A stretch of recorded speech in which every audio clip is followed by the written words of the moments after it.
In the second men's semifinal, a 34-time major semifinalist faces a man making his slam semifinal debut.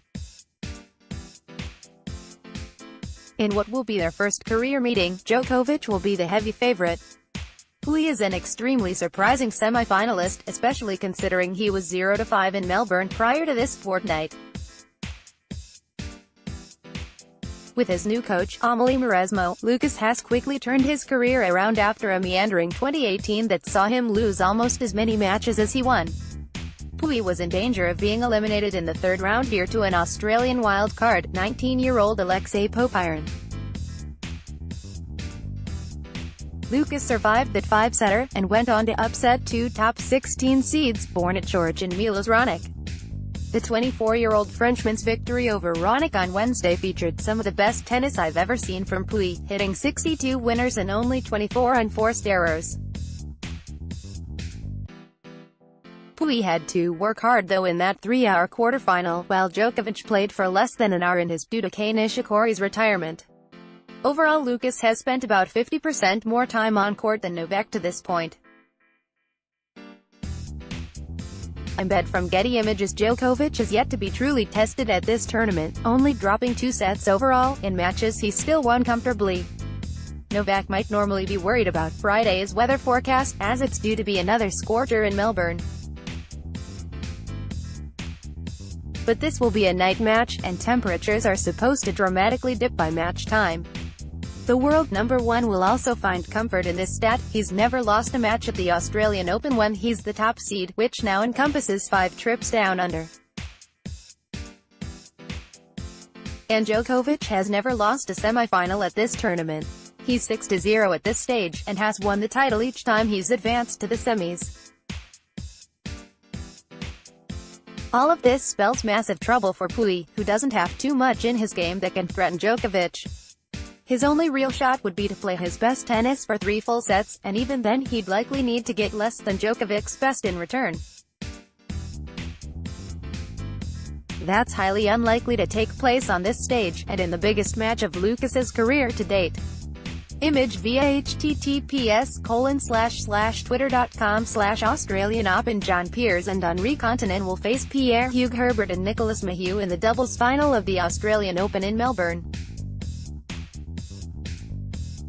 John Peers and Henri Continen beat Leonardo Mayer and Joao Sousa 6-1, 7-6, 8-6 to reach their second Australian Open doubles final. 2 years ago, the Australian and Finnish doubles team beat US legends Bob and Mike Bryan in the Australian Open final. Peers and Continen, who won the NITO ATP Finals in London in 2016 and 2017, will take on 2015 Australian Open finalists France's Pierre-Hugues Herbert and Nicolas Mahut, who will be bidding to become the 8th team to complete the career Grand Slam of doubles titles. Peers and Continen fended off a break point in the first game of the opening set before breaking serve twice in the 4th and 6th games to close out the opening set 6-1. Mayer and Sousa dropped their serve in the 7th game at 3-3 in the second set. Peers and Continen were unable to convert a match point in the 9th game at 5-3, when Mayer was serving at 30-40. Mayer and Sousa broke Peers in the 10th game to set up a tie-break. Continen and Peers raced out to a 4-1 lead in the tie-break, but Mayer and Sousa came back by winning 4 consecutive points to take a 5-4 lead. Mayer and Sousa saved a match point, but Continen and Peers sealed the second set on their third match point after 1 hour and 27 minutes.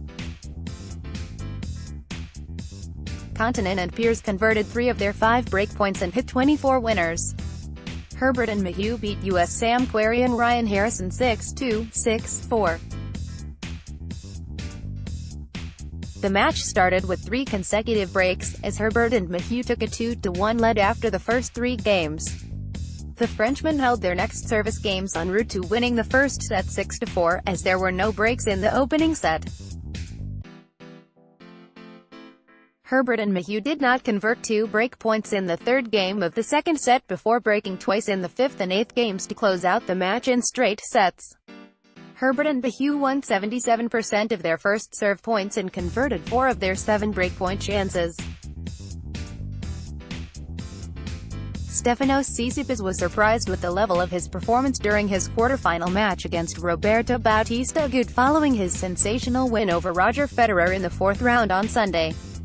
"I was a little surprised. You have a bigger picture of your opponent when he is going to come out. You think that he is going to do some extraordinary things. Roberto was playing great today. He played some good tennis the entire week," said Tsitsipas in the press conference after his win over Roberto Bautista Agut. The reigning next-gen ATP Finals champion admitted that it was difficult to sink in what he achieved against defending champion Federer. "It was really tough. The first night was tough to process. In the beginning it was tough to fall asleep, to be honest with you. I had pain in my toe, which kept me awake. In general, I felt a bit of pain in my body and tension. The first night was tough.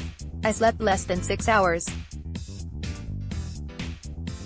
I was worried about my next match, if I am going to be able to get some good sleep the day before.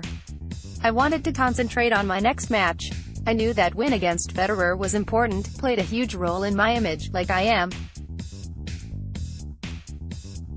I knew that the biggest challenge was today's match, that I can prove myself once again. I am happy that I reached my goal, but that's like the starting point to go deeper. That's like the minimum, I would call it." Tsitsipas admitted that he was not aware of the dramatic impact of his recent results on the number of subscribers to his personal YouTube channel, which has doubled. "Oh, my God, really? I did not know it was going to have such a big impact. I didn't check yet. I am not sure. I think I am going to be more careful what I am going to post on my next video. I am going to continue doing it. It does not change anything as a person. I am going to try to remain the same.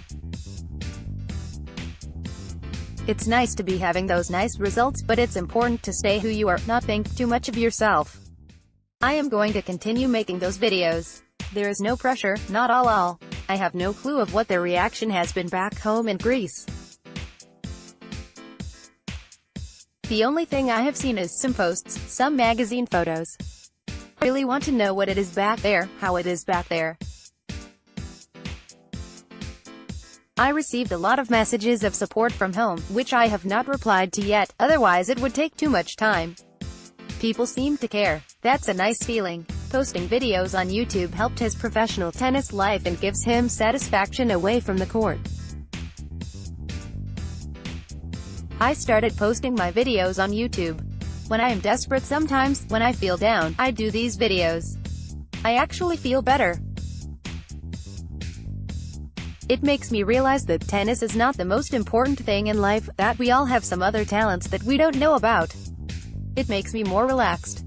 Filmmaking and photography give me a better understanding and idea of life. There is a lot of things you can learn from that.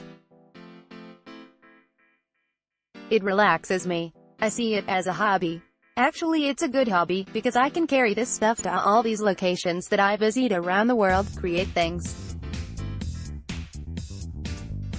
Tsitsipas booked his spot in his first Grand Slam semifinal, where he will face 2009 Melbourne champion Rafael Nadal, who beat Francis Tiafoe in straight sets. Nadal beat Tsitsipas in both their head-to-head matches in 2 finals played last season in Barcelona and in Toronto. I played against Nadal once on clay in Barcelona and once on hard court in Toronto. On clay it was a different story. I felt like I had no chance after losing 6-1, 6-2 in Barcelona. I felt like he was on completely another level on clay than on hard court. I felt very close of beating him in Toronto, though the score was 6-2, 7-6. I remember coming back to the locker room and promising to myself I am going to do much better against him next time. I felt like I understood a bit better what he was doing on the court after that match, and especially on hard court. Tsitsipas grew up in a sports family and started playing tennis inspired by his parents Apostolos Tsitsipas and his mother Julia Salnikova, who was a tennis player. His grandfather Sergei Salnikov, father of Julia, won the Olympic gold medal in football in Melbourne 1956. Stefanos could follow in the footsteps of his grandfather by writing a new chapter in his family's history in the Australian city. It's very important to have both parents involved in tennis from a very young age. It's good to have a family that's so well connected with tennis. He has a good understanding of what's going on. Many parents have no clue of what they should do for their kids. I feel lucky that I have such parents that know a lot about this game. Tsitsipas frequently trains in France at the Miradoglou Academy in Nice. Patrick brings me a lot of confidence in my game. He actually is not talking much, but whatever he says is so right and so on point that if I do that, most of the time he is actually right and it's working. That's kind of a skill, I would say, from people to be so direct and so right on what they are saying one time, not talking too much here and there, making you feel confused. That's what I appreciate and admire about him, said Tsitsipas. The Frenchman praised new coach, Amelie Mauresmo, following his milestone win over Milos Raonic. France's Lucas Pouille has continued his dream run at the Australian Open after hitting his way past Milos Raonic 7-6, 4, 6-3, 6-7, 2, 6-4 in the quarter-finals. The 26th seed entered Melbourne Park with little expectation of going deep. Prior to the tournament, the Frenchman had only won 1 out of 8 singles matches played since October, including the Hopman Cup. Despite his lack of wins in recent time, Pouille illustrated his potential with a dominant display against Raonic, a player who he had never took a set off in their 3 previous meetings on the tour. I'm very happy. I knew it would be a tough match. I did really good on my returns and I held my serve throughout almost all of the match, Pouille said during his on-court interview. I didn't win a match before coming into Melbourne. Now here I am in the semifinals. I'm just very, very happy, taking on a player who is known as one of the biggest servers in the game. It was the French world number 31 who was the more dominant. Pouille claimed an impressive 84% of the points behind his first serve as he hit 62 winners past his Canadian rival. He also has the chance to break the Raonic serve 14 times during the clash but could only convert 3 of them. I really wanted to return as best as possible to put a lot of balls into the court, make him play. The 24-year-old commented about the tactics he used. I just enjoyed the moment and that's what I did. Pouille experienced a scare early in the match when he got broken to fall behind 0-3, enabling Raonic to gradually work his way to 5-2 in the opener. Despite the blip, Pouille hit back with interest as he impressively didn't face another breakpoint for the remainder of the match, frustrating his rival with a series of stunning passing shots. Boasting a 2-sets lead, it looked as if Pouille would cruise towards the victory as he continued to apply pressure onto the Raonic serve.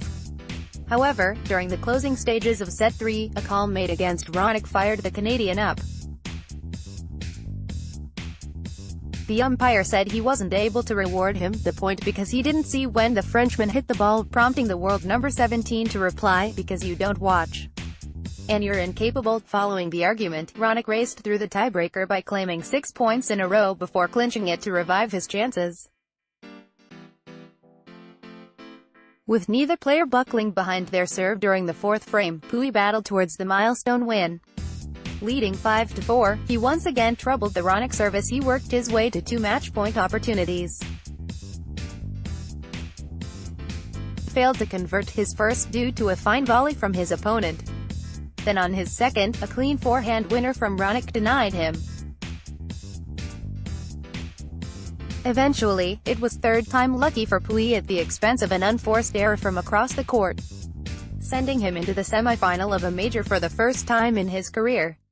The milestone has been achieved under the watchful eye on new coach Amelie Mauresmo,